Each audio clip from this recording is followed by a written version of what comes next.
नमस्कार, new diary audio channel में आपका स्वागत है। मैं हूं राकेश त्रिपाठी। आपको ले चल रहा हूं एक बड़ी खबर की ओर, जिससे कि सोशल मीडिया में एक तरह का ट्रेंड बन गया है आजकल। जहां भारतीय जनता पार्टी और मोदी को लेकर इतना लोगों में विश्वास था, आज वो विश्वास अब विश्वास में बदल गया है। जगह जगह उनका विरोध किया जा रहा है और पार्टी कार्यकर्ताओं द्वारा इस्तीफा देने की कवायद भी हो रही है और निंदा की जा रही है। मामला है यूजीसी का। 1 जनवरी से यूजीसी लागू किया गया है, जो कि यह भारत सरकार का एक नया कानून लाया गया है। यह जिसके समिति के अध्यक्ष थे भारतीय कांग्रेस के राज्यसभा सदस्य हैं और कांग्रेस के बड़े नेता दिग्विजय सिंह समिति के अध्यक्ष हैं। उनके अध्यक्षता में समिति बनाई गई थी। समिति ने यह निर्णय दिया है जो यूजीसी को लेकर के आज पूरे सोशल मीडिया में यह चर्चा चल रही है और जगह जगह प्रधानमंत्री मोदी के खिलाफ बगावत भी हो रही है। उनके पुतले फूके जा रहे हैं। मामला उसमें यह है कि पहले उस यूजीसी में जहां अनुसूचित जाति अनुसूचित जनजाति के लोग शामिल थे, उसमें अब पिछड़ी जात के लोगों को भी शामिल कर लिया गया है। उसमें कहा जा रहा है, बताया जा रहा है कि सवर्णों के खिलाफ बहुत बड़ा साजिश की गई है। पूरी डिटेल खबर को लेकर मैं आप सामने प्रस्तुत करने जा रहा हूं और मुझे उम्मीद है आप इसे जरूर पसंद करेंगे। बीच में इधर मैं एक हफ्ता से आपको बीच में वीडियो कोई नहीं लाया सका था। अस्वस्थता होने के कारण अस्वस्थ था, गले से आवाज़ साफ नहीं आ रही थी। आज मैं कई दिन से सोच रहा था कि इस ज्वलंत समस्या को लेकर के जो सवर्णों में बहुत ज़्यादा चल रहा है, इस समय लोग इसको लेकर के हताश निराश हैं। इस समस्या को लेकर के मैं आपके सामने प्रस्तुत होने आया हूं और मुझे उम्मीद है आप उसे देखेंगे।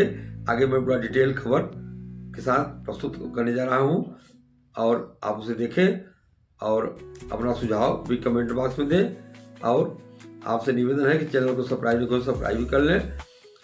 और इस खबर को लेकर के, यूजीसी को लेकर के जो चर्चाएं चल रही हैं, उसमें सच्चाई क्या है, सच्चाई आपको सामने लाएंगे। आप भी जानेंगे सच्चाई क्या है, इसमें सरकार का पक्ष क्या है, पब्लिक का पक्ष क्या है और इससे क्या हो सकता है, क्या नफा है, क्या नुकसान है। पूरी डिटेल खबर आप सामने में प्रस्तुत करूंगा। मुझे उम्मीद है आप इसे जरूर पसंद करेंगे। इसमें किसी तरह की मैं पूरा प्रयास करूंगा कि ईमानदारी के साथ पूरी घटनाक्रम आप सामने में प्रस्तुत करूं। अब आप स्वयं समझेंगे कि आखिर इस यूजीसी से क्या होने वाला है, क्या हमारी पीढ़ी, आने वाली पीढ़ी के लिए ये नुकसानदायक। साथियों, आपको याद होगा कि आपको मैं कुछ वर्ष पहले 1990 की बात बताने जा रहा हूं, जब वीपी सिंह भारतीय जनता पार्टी के सहयोग से प्रधानमंत्री बने थे। तब केंद्र में मंडल आयोग ले आए थे। उस समय सवर्णों में जो उबाल आया, कितने सवर्ण आग से जलकर मर गए, कितने घर के चिराग बुझ गए थे। एक दौर उसी तरह का फिर शुरू होने वाला, सुगाट हो रहा है। लेकिन ऐसा क्या है, सच्चाई आप सामने में प्रस्तुत कर रहा हूं, आप समझें। 1 जनवरी 2026 से देश के उच्च शिक्षा संस्थानों में समता के संवर्धन के लिए विनियम 2026 लागू किया गया है। यह भारत के सभी उच्च शिक्षण संस्थानों में लागू होगा। उच्च शिक्षण संस्थानों में भेदभाव रोकने के लिए भारत सरकार ने राज्यसभा सांसद और कांग्रेस के वरिष्ठ नेता दिग्विजय सिंह के नेतृत्व में एक समिति गठित की। इसमें कई दलों के सांसद सदस्य के रूप में कार्य किया, जैसे घनश्याम तिवारी राजस्थान से, संबित पात्रा उड़ीसा से। इन समिति में जो अपना सुझाव दिया वह 1 जनवरी सन 2026 से लागू हो गया। इसमें सबसे नई बात यह है कि अभी तक इस प्रकार की व्यवस्था के अंतर्गत सिर्फ अनुसूचित जात और अनुसूचित जनजाति के छात्र ही आते थे। लेकिन दिग्विजय सिंह वाली कमेटी ने इसके अंतर्गत यूजीसी में पिछड़ा वर्ग के छात्रों को भी समाहित कर दिया। इस कानून के द्वारा उच्च शिक्षण संस्थानों में जात आधारित भेदभाव न होने पाए, इसके लिए विधिक कार्रवाई का प्रावधान किया गया।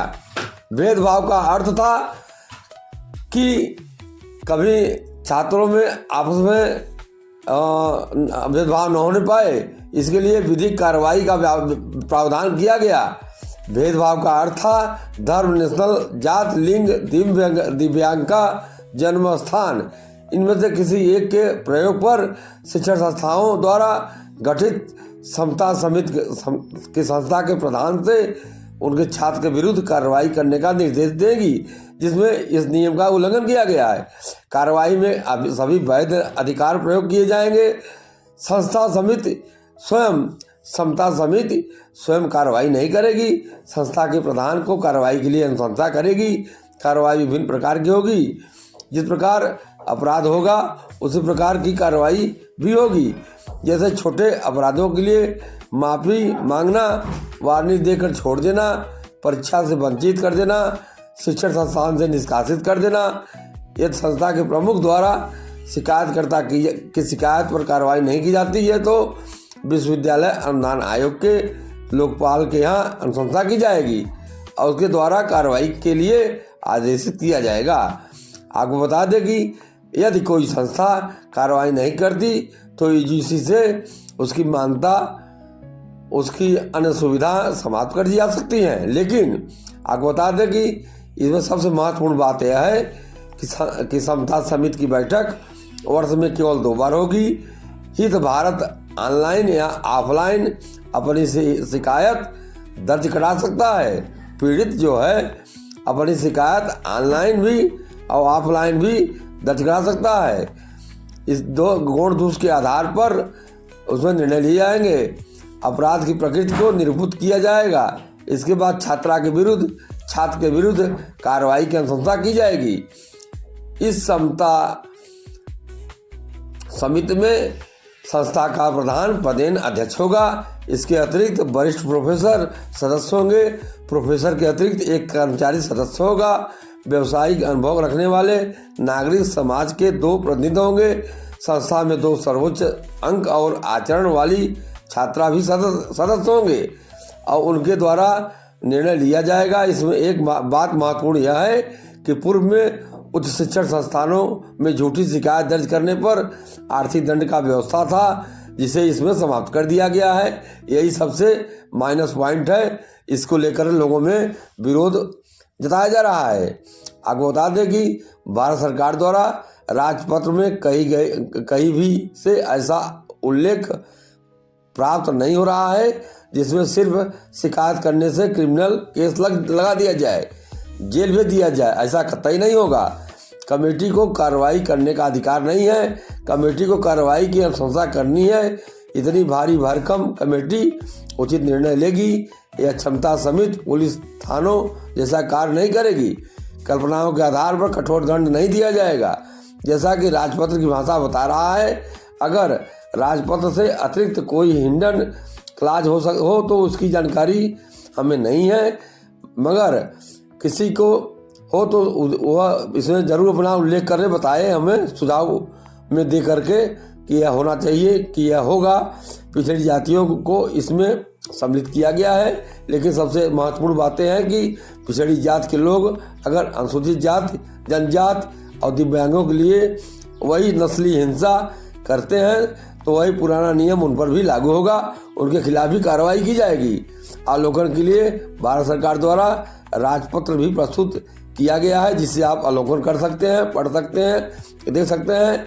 मेरा अनुरोध है, निवेदन है कि समर्थ समाज किसी बहकावे में भ्रम में न आकर के स्वयं उस राजपत्र को पढ़ें और पढ़कर संज्ञान ले लें और खुद वह अपने आत्मविश्वास से बात करें। किसी भ्रम में आकर किसी के प्रति टीका टिप्पणी करना उचित नहीं होगा, क्योंकि एक समिति द्वारा यह लाया गया है। समिति में भारतीय जनता पार्टी के सदस्य भी हैं और समिति के अध्यक्ष कांग्रेस के वरिष्ठ नेता दिग्विजय सिंह के नेतृत्व में यह यूजीसी का नियम बनाया गया है, जिसे आप देखें और इसको गहन विचार करें। तब इस पर आगे चलकर कोई प्रकार का हिंसात्मक बात करें। हिंसात्मक नकारात्मक बात से देश कम। मेरा आपसे कहने का तात्पर्य यही है कि आप जिम्मेदार नागरिक हैं, सोच समझ कर निर्णय लें, बात करें। नमस्कार।